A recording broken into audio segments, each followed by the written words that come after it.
You aren't broke, but you definitely aren't vacation on a Tuesday rich either. You're in financial purgatory. That sweet spot where you make just enough money to stay stressed, but not enough to actually leave. It's a comfortable cage designed specifically to keep you running just fast enough to stay in place. But wait until you see who's holding the keys. These are the 5 traps of how you got to financial purgatory. You spent 16 years in school learning that the mitochondria is the powerhouse of the cell. Cool. I'm still paying 20% interest on a credit card. The education system wasn't designed to produce CEOs. It was designed to produce compliant employees who are great at following instructions and terrified of taking risks. You're playing a game where the rules were written by people who want you to stay exactly where you are, in a cubicle.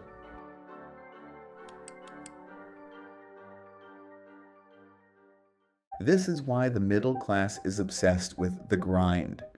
You've been told that if you just put in 10 more hours of overtime, you'll finally turn the corner. But trading time for money is a linear trap. If you stop moving, the money stops flowing. The wealthy don't want an hourly rate. They want ownership.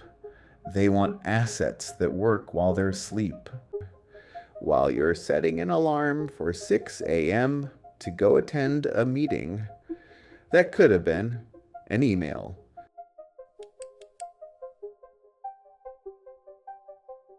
Middle-class success is just a collection of expensive bills disguised as milestones. You get a 3% raise and celebrate by signing a mortgage, which, fun fact, literally translates to a death pledge.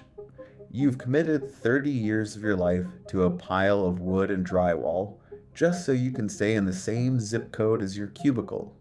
Then you double down. You sign a lease on a car that loses 20% of its value the second the tires hit the pavement. You aren't building a life. You're just curating a high-end prison. You work 40 hours a week to fund a house you only see when your eyes are closed. And a car that exists purely to transport you to the building that pays for the car. It's a beautiful cycle, really, for the bank.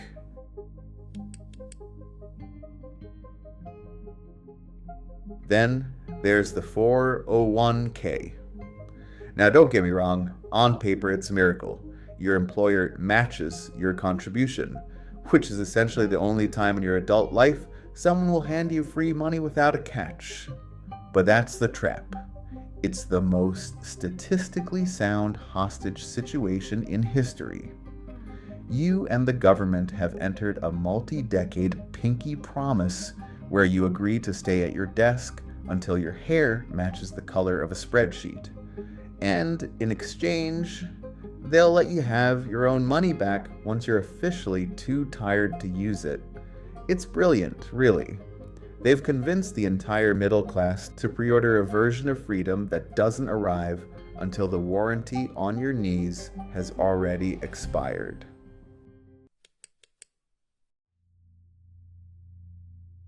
Most people rely on one source of income. It's a one-legged table.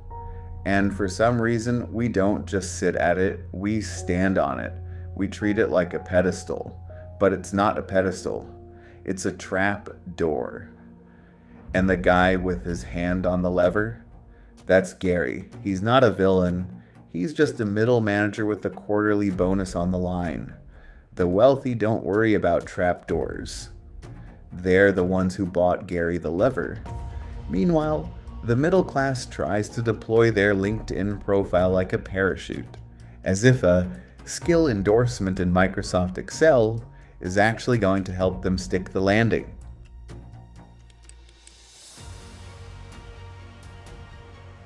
Escaping this isn't about working harder. You're already exhausted.